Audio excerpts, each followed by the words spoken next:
बिल्लाहि मिनश्शैतानिर्रजीम बिस्मिल्लाहिर्रहमानिर्रहीम।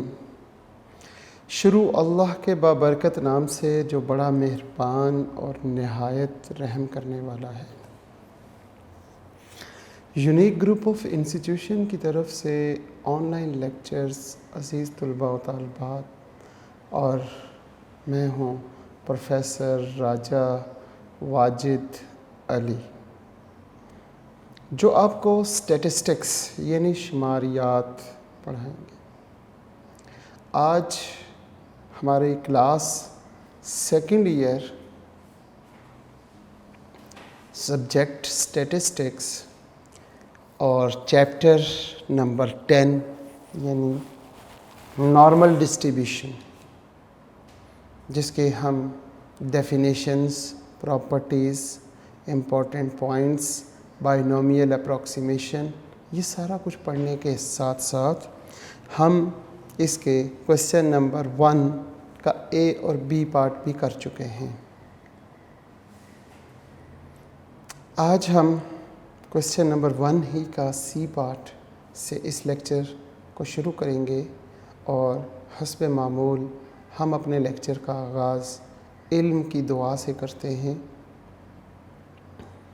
और वो दुआ इस अंदाज से अपने रब से मांगे, अल्लाहुम्मा उर्ज़ुक़नी, ए मेरे परवरदिगार मुझे अता कर, इल्मन नाफ़िअन वासिअन व हमीकन। ए मेरे रब मुझे इल्म अता कर, और वो इल्म ऐसा हो जो नफ़े वाला हो, जो वसी हो और जो गहराई वाला हो। महदूद इल्म बाज़ औक़ात हमें बहुत तंग करता है। हमें महदूद इल्म में हम अपनी बात पे अड़ जाते हैं, हम अपनी बात मनवाने की कोशिश करते हैं। तो महदूद इल्म ना हो, बल्कि वसी हो, और सिर्फ वसी ना हो, हमीकन गहराई वाला भी हो। उस इल्म के समुंदर की तह तक हमें अता कर, और वो तह 7 आसमानों से 7 ज़मीनों तक, इतनी गहराई वाला इल्म है हमारे रब हमें अता कर, और उसका नफ़ा हमें भी मिले और हमारे इर्द गिर्द रहने वाले तमाम लोगों को भी हमारे इल्म से नफ़ा हो, और जब हम इस दुनिया में ना हों तो क़यामत तक हमारे इल्म से लोगों को और दुनिया को नफ़ा ही नफ़ा हो। ऐ हमारे रब हमें इन 3 खूबियों वाला इल्म अता कर। दुआ को दोबारा रिपीट करता हूँ ताकि बच्चे याद कर सकें। अल्लाहुम्मा उर्ज़ुक़नी इल्मन नाफ़िअन वासिअन हमीकन। शुक्रिया जी। आज हम लेक्चर स्टार्ट करते हैं, और एक्सरसाइज 10.2 हम कर रहे थे, चैप्टर नंबर 10, जिसका नाम नॉर्मल डिस्ट्रीब्यूशन है। क्वेश्चन नंबर 1 का ए पार्ट हम लास्ट लेक्चर्स में कर चुके हैं, और बी पार्ट भी। और मैंने कहा था कि जिस बच्चे को इसका बी पार्ट समझ आ जाए वो क्वेश्चन नंबर 1 का सी पार्ट, क्वेश्चन नंबर 2 के तमाम 3 और 4 तक कर सकता है। लेकिन फिर हम प्रैक्टिस के लिए देखते हैं कि शायद आप लोगों ने जो सवाल किए उनका प्रोसीजर, उनका मेथड और उनके आंसर्स यहाँ पे ठीक हैं। तो लेट एक्स डिस्ट्रीब्यूटेड नॉर्मली, ये साइन है जी डिस्ट्रीब्यूटेड का। Let X distributed normally with 2 parameters mu. पहला पैरामीटर म्यू है, वो 20 है, और दूसरा पैरामीटर 25 यानी sigma square. Find the area under the normal curve. Number 1 below 30, number 2 above 30, number 3 between 30 and 42। ये हमारे पास 3 पार्ट हैं। आपने क्वेश्चन को सॉल्व करने के लिए देखना है नंबर 1 बिलो 30। इसका मतलब है प्रोबेबिलिटी मालूम करनी है आपने x की जो लेस देन 30 हो। अगर लेस देन या लेस देन इक्वल टू एक ही बात है, मालूम करनी है। इस सवाल को सॉल्व करने के 2 मेथड, दोनों मेथड्स मैं कोशिश करूंगा कि यहाँ सिखाऊं। जो आपको आसान लगे आप उससे कीजिएगा, लेकिन मैं जो आगे चलूँगा, मैं जिस मेथड को फॉलो करूँगा वो पहला मेथड होगा जो मैं यहाँ सिखाने जा रहा हूँ। अब हमें इसकी प्रोबेबिलिटी मालूम करनी है नाउ, तो क्या करें? Probability x less than equal to 30 is equal to, यहाँ पे भी आपने ऐसे ही लिखना है। प्रोबेबिलिटी यहाँ पे x से माइनस करना है म्यू को, यहाँ पे लेस देन इक्वल टू, यहाँ पे 30 लिखा हुआ है, 30 माइनस करेंगे म्यू को। अब आप कहेंगे ये म्यू 20 कहाँ से आया? हम इस बात को सीखने के लिए यहाँ पर अलग से सीखते हैं। हमारे पास जो क्वेश्चन है, इस क्वेश्चन में x is distributed normally with mu and variance, basically ऐसे लिखा होता है। अब आप ये देखें कि x ये लिखा हुआ है, डिस्ट्रीब्यूटेड भी लिखा हुआ है, नॉर्मली यहाँ पे म्यू कितना है? वो 20, और साथ सिग्मा स्केयर कितना है? 25। अंडर रूट ले लेंगे तो उम्मीद करता हूँ कि आपको समझ आ गया होगा कि सिग्मा की वैल्यू 5 है और म्यू की वैल्यू 20 है। अब हम देखते हैं x माइनस म्यू। हमारे पास यहाँ पे प्रोबेबिलिटी ऑफ x था, यहाँ पे x में से म्यू को माइनस किया, और यहाँ पे 30, तो 30 से म्यू की वैल्यू को माइनस किया। यहाँ पे डिवाइड करेंगे z पे, और यहाँ पे यहाँ पे डिवाइड करेंगे सिग्मा पे, और सिग्मा की वैल्यू है 5, तो यहाँ पे 5 आ जाएगा। उम्मीद है कि यहाँ तक बच्चों को समझ आ चुका होगा। अब हमारे पास फार्मूला था x minus mu over sigma, ये होता है z के इक्वल। ये किसके इक्वल होता है? z के इक्वल होता है। हम यहाँ पे z is equal to x minus mu over sigma, जो स्टैंडर्डाइज्ड वेरिएबल होता है, जो हमने देखा था इस फार्मूले के मुताबिक, हमने यहाँ पे इस x को चेंज किया स्टैंडर्डाइज्ड वेरिएबल में। लिहाजा अब हम देखते हैं प्रोबेबिलिटी। यहाँ पे क्या लिखेंगे? यहाँ पे लिखेंगे z less than equal to 30 minus 20, 10 over 5, answer 2। यहाँ पे 2 आ गया। अगर आप थ्योरम की बात करें, वो जो हमने शुरू में थ्योरम्स पढ़े थे, तो थ्योरम्स का यहाँ पे एक रेफरेंस देते हैं कि वो हमारे पास क्या था? Probability of x is less than a is equal to phi of a। तो इस थ्योरम को फॉलो करते हुए यहाँ पर हम क्या लिखेंगे? यहाँ पे लिखेंगे फाई ऑफ 2। अब आपने क्या करना है? फाई ऑफ 2 को जब आ जाए तो बुक का पेज नंबर, मेरा ख्याल है पूरा 300 या 295 नहीं,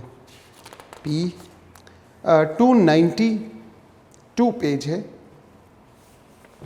अगर आप गौर से देखें तो पेज नंबर 292 पेज पर एक टेबल शो हो रहा है जिसके ऊपर लिखा हुआ है value of standard normal cumulative distribution function phi of z।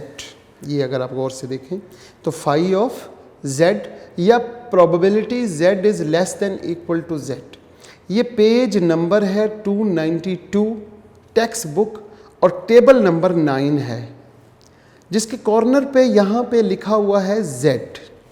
अब आपने यहाँ से वैल्यू है 2, तो आपने यहाँ से इस कॉलम में देखना है 2 कहाँ लिखा हुआ है।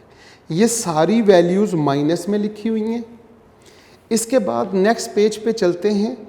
नेक्स्ट पेज पे भी हमारे पास ये वैल्यूज़ यहाँ तक माइनस में है, फिर ये प्लस में शुरू होती हैं और ये प्लस में शुरू होते हुए ये 1.9 आ गया।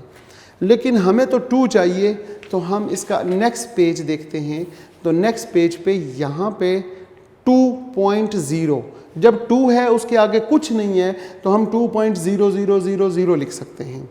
तो ये पेज नंबर 294 पे टेबल नंबर 9 z के नीचे देखेंगे तो 2.0 लिखा हुआ है और इसको 000 में देखेंगे क्योंकि उसके आगे कोई वैल्यू नहीं है और वो वैल्यू है 0.97725। अगर गौर से अगर आप अपनी बुक आपके पास है पेज नंबर 294 पे देखें तो यहाँ पे 2.00, इधर से 2 को देखना है, ये कॉलम में 2 को देखना है और ये जो ऊपर रो है इसमें 0.000 को देखेंगे तो ये हमारे पास वैल्यू आ गई 0.97725।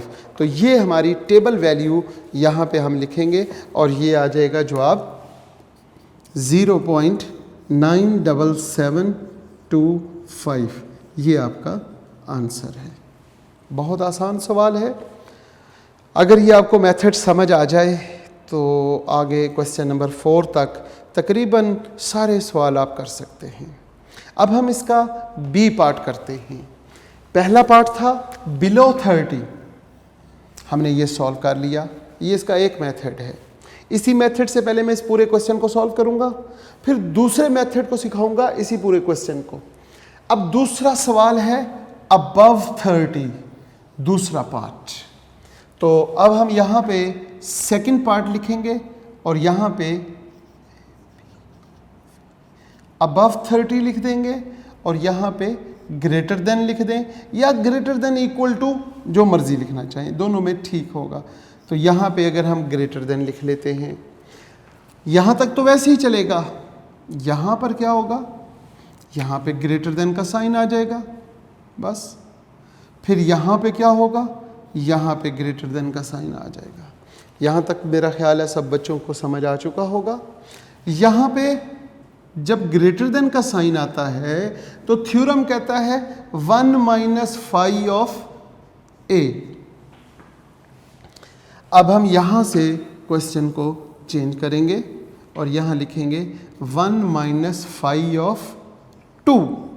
a की जगह पे हमारे पास 2 है और phi ऑफ 2 को जब हम टेबल में देखेंगे 0.97725। उसी तरीके से 295 था शायद, 292 पेज है और टेबल नंबर 9 और 294 पेज पर आपके पास ये वैल्यू 2.000 को देखेंगे तो वो जवाब आएगा 0.97725। और उसे जब आप क्या करेंगे, माइनस करेंगे 1 से, तो आपके पास आंसर आ जाएगा 0.2275। तो ये आपके पास 0.2275 ये आपका आंसर है। 0.0 जब आप इसे करेंगे 1 में से माइनस, तो 1 में से जब आपने माइनस किया तो 0.02275 ये आंसर आ जाएगा और यही आंसर आपने नीचे देखा होगा। अब हम बात करते हैं बिटवीन की, कि बिटवीन 30 to 42। बेसिकली पहले मैं इस मेथड को नहीं अडॉप्ट किया करता था, लेकिन इजी है। Number 3, between 30 and 42. Its mean probability 30 to 42 x is less than equal to, x is greater than equal to 30 and x is less than equal to 42. Its mean between 30 and 42. काम हम वही करेंगे is equal to probability जनाब क्या लिखेंगे 30 less than equal to x less than equal to 42. Sorry यहाँ पे भी less than equal to x less than equal to 42 और ये ब्रैकेट जो यहाँ लिखा वही हमने वहाँ लिखा, लेकिन हमने स्टैंडर्ड वेरिएबल बनाने के लिए इस x में से माइनस म्यू करेंगे, लिहाजा 42 में से माइनस उसकी वैल्यू करेंगे 20 और यहाँ पे जो 30 लिखा हुआ था उसमें से भी 20 को माइनस कर देंगे। स्टैंडर्डाइज्ड वेरिएबल के लिए हम यहाँ सिग्मा पे डिवाइड करते हैं, लिहाजा यहाँ पे सिग्मा की वैल्यू 5 पे डिवाइड करेंगे और यहाँ पे भी हम 5 पे डिवाइड करेंगे। अब अगर हम गौर करें तो ये हमारे पास वेरिएबल स्टैंडर्डाइज्ड हो गया। तो अब हम क्या करेंगे देखेंगे गौर से। Probability 30 minus 20 it's 10, 10 over 5 it's 2, less than equal to z, less than equal to, अब आपने क्या करना है 42 माइनस 20 ओवर 5, तो आपके पास आंसर आ जाएगा 4.4। तो यहाँ पर हम लिखेंगे 4.4। वो जो थ्योरम था, थ्योरम का तीसरा पार्ट जिसमें उसने कहा probability a to b a x less than equal to b is equal to, क्या फार्मूला था? हमने कहा phi of b minus phi of a, ये फार्मूला है। हम यहाँ पर क्या करेंगे, हम यहाँ पे लिखेंगे phi of 4.4 minus phi of 2। अब हम देखते हैं टेबल, वही 292 पेज है और 4.4 पॉजिटिव। 4.4 जब देखते हैं हम इस पेज पर, तो ये पेज नंबर 294 पे टेबल नंबर 9 और 4.4 यहाँ लास्ट में 4.4 को 0 में देखेंगे तो ये हमारे पास लिखा हुआ है 0.99999। तो अब हम क्या करते हैं कि यहाँ पर ये इसका जवाब तो 0.99999 माइनस फाई ऑफ 2, वो एज इट इज़ 294 पेज पे 2.000 को देखते हैं 0.9725 और इन दोनों को आपस में माइनस कर दें। इन दोनों को जब आपस में माइनस करेंगे तो वो फिर हमारे पास 0.0227 ये आपका आंसर है। ये था हमारा सवाल जो क्वेश्चन नंबर 3 और उसके तीनों पार्ट। अब हम ये देखते हैं कि दूसरा मेथड आपको सिखाऊं या रहने दूं।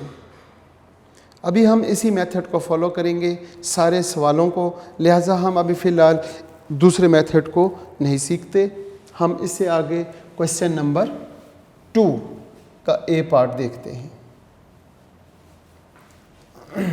वो डायग्राम के मेथड से है। अगर आप लोगों को ये समझ आ चुका है तो उम्मीद करता हूँ कि आगे बहुत आपके लिए इजी होगा। इसी मेथड से, एक ही मेथड सीख लें। क्वेश्चन नंबर 2 का A part, suppose that it is known that. Question number 2 है, उसका ए पार्ट क्या है जी सवाल?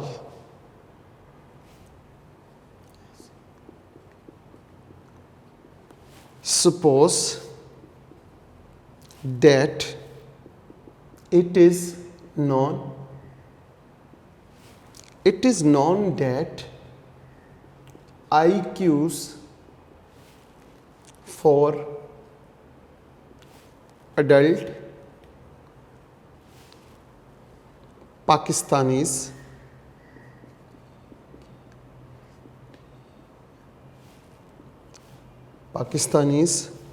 are normally distributed.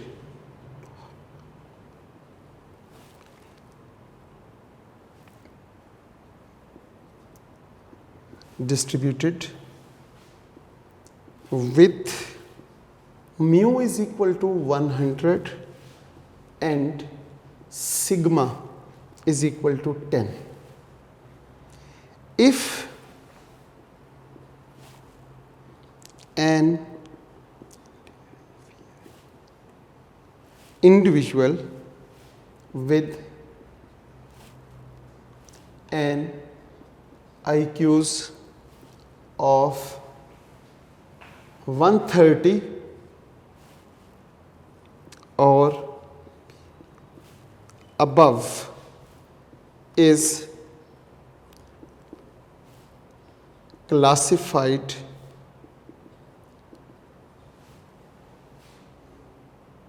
genius.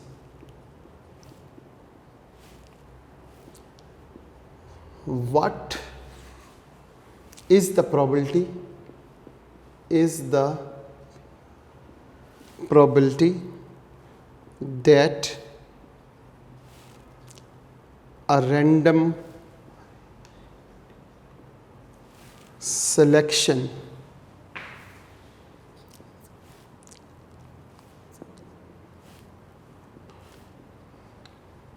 yields genius? ये हमारे पास सवाल है, बोर्ड पे लिख दिया है बच्चों की आसानी के लिए। अब हम इसको सॉल्व करते हैं। सबसे पहले हमने ये देखना है कि हमारे क्वेश्चन में गिवन क्या है और फिर हमने फाइंड क्या करना है। सॉल्यूशन सबसे पहले देखते हैं, mu is equal to, mean कितना है 100 एंड सिग्मा 10, ये दो चीज़ें मालूम है। इसके साथ हमने फाइंड क्या करना है, 130 और अबव, ये मालूम करना है। कैसे करेंगे, इसका क्या मतलब है? इसका मतलब है probability x is greater then और इक्वल टू 130, ये मालूम करना है। अब ये मालूम करने के लिए हम क्या करते हैं, probability of x is greater than equal to 130 is equal to probability, यहाँ x, यहाँ ग्रेटर देन इक्वल टू, यहाँ पे 30 और ये। अब इसको स्टैंडर्डाइज्ड बनाने के लिए x में से माइनस करेंगे म्यू को और 30 में से माइनस करेंगे म्यू की वैल्यू को। 130 से 130 से माइनस क्या करेंगे, म्यू को। जब मैंने गौर किया तो इधर 30 उधर 100, तो मैंने कहा कि ये तो मसला हो गया, तो करीब करीब होती हैं वैल्यूज़। यहाँ पे स्टैंडर्डाइज्ड मालूम करने के लिए डिवाइड किस पे करेंगे, सिग्मा पे, और यहाँ पे स्टैंडर्डाइज्ड कब बनेगा, जब हम सिग्मा की वैल्यू पे डिवाइड करेंगे, इट इज़ 10। अब हम गौर करें तो probability x minus mu over sigma, ये तो हमारे पास z x minus mu over sigma होता है। तो ये तो z बन गया।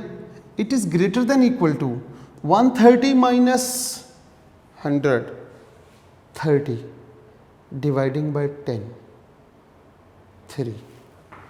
तो ये 3 आ गया। अब हम अपने थ्योरम को याद करते हैं। थ्योरम यहाँ पे क्या कहता है, जब ग्रेटर देन हो तो फिर कहता है कि probability x is greater than equal to a हो तो आपने 1 माइनस फाई ऑफ a कर देना है। अब यहाँ पे आपने क्या करना है, 1 माइनस फाई ऑफ 3, इसी तरह 1 माइनस और फाई ऑफ 3। वही पेज वापस चलते हैं, पेज नंबर 298। अगर आप देखें पेज नंबर 298 से पहले 292, ये याद रखें, पेज नंबर 292 टेबल नंबर 9 पे आपने देखना है 3 को। ये सारी वैल्यूज़ माइनस की हैं, ये यहाँ से यहाँ तक प्लस की, फिर माइनस की, ये प्लस की शुरू हो गई। और लास्ट पेज पे देखेंगे 294 पेज है और 3.0। जब आप इसको देखेंगे तो जवाब आ जाएगा 0.99865 और ये टेबल आपको पेपर में प्रोवाइड किया जाएगा। अगर आप टेबल से वैल्यू देखते हैं तो वो आपके पास आ जाएगी 3 को देखने से 0.99865। अब आप क्या करेंगे, क्योंकि ग्रेटर देन है तो ग्रेटर देन के लिए 1 से माइनस करेंगे। 1 से माइनस करते हैं तो वो आंसर आ जाएगा 0.0013।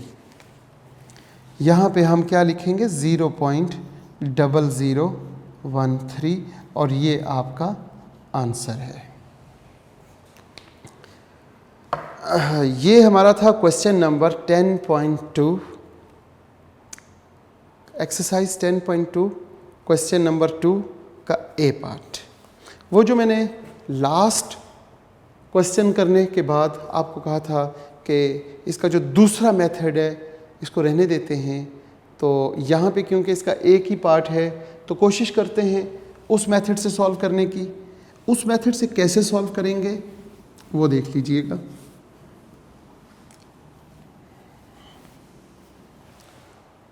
जो इसका सेकंड मेथड है उसमें आपने कॉन्सेप्ट के साथ, यहाँ पे तो आपने फार्मूला लिखा, फार्मूले याद करने पड़ेंगे। वहाँ पे आपको कोई फार्मूला याद नहीं करना पड़ेगा, बल्कि कॉन्सेप्ट के साथ इस क्वेश्चन को सॉल्व करेंगे। वो कैसे सॉल्व करते हैं, हम यहाँ पे नॉर्मल डिस्ट्रीब्यूशन की डायग्राम बनाएंगे।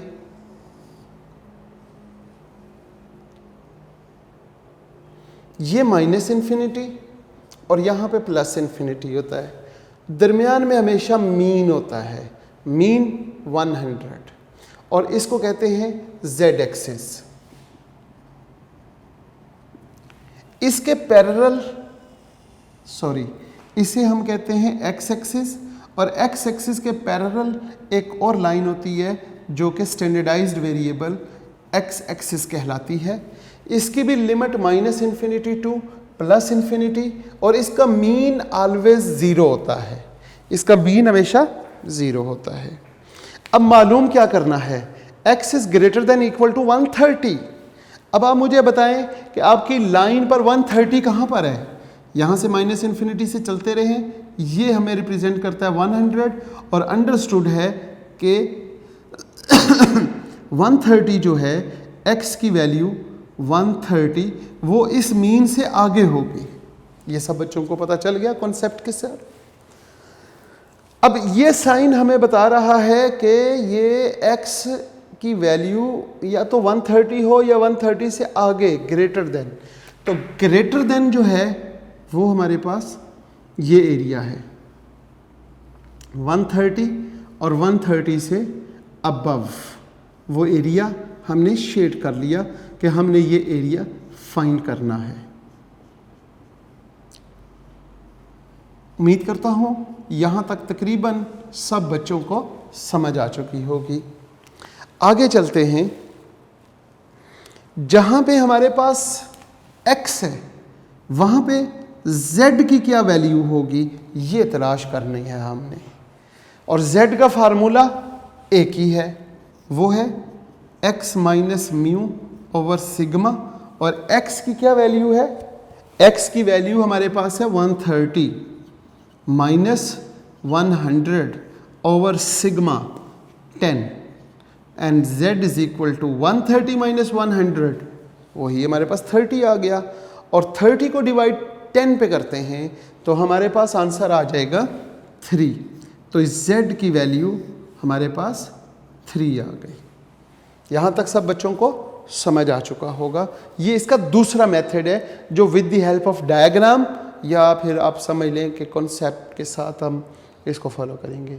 और वो फार्मूले के साथ दूसरा मेथड जो है उसमें भी कॉन्सेप्ट है लेकिन फार्मूला है। यहाँ तक क्लियर हो गई बात। अब हमने मालूम ये करना है कि probability of x is less than equal to 130।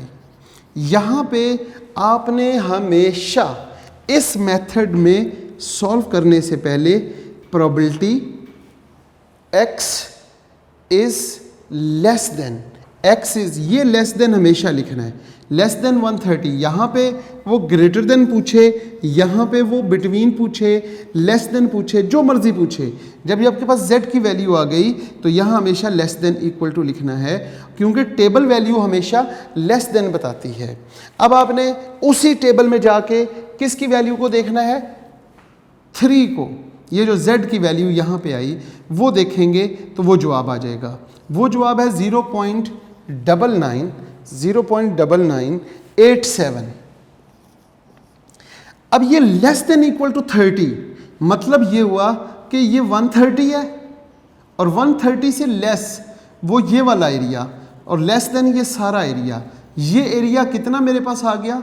0.9987। वो जो हमें टेबल नंबर 9 जो हमें वैल्यू प्रोवाइड करेगा वो हमारी वैल्यू से लेके इन्फिनिटी तक माइनस तक देगा। यहाँ तक आ गई। अब ये वैल्यू हमें टेबल ने दे दी, ये हमें चाहिए ही नहीं थी। टेबल ने तो हमेशा इस वैल्यू से लेस देन देनी है, हमें तो ये वैल्यू चाहिए। Total area under the curve is 1, यानी कि माइनस इन्फिनिटी प्लस इन्फिनिटी के दरमियान सारा एरिया 1 के इक्वल है। अब हम क्या करेंगे? 1 से माइनस कर देंगे ये वाला एरिया, तो हमारा जो रिक्वायर्ड एरिया है वो आ जाएगा। Probability of x is greater than equal to 130 is equal to 1 minus 0.9987, और जब इसे माइनस करेंगे तो 0.0013 आ जाएगा, जो कि वही आंसर है। ये इसका दूसरा मेथड है। उम्मीद करता हूँ कि बच्चों को दोनों मेथड समझ आ गए होंगे।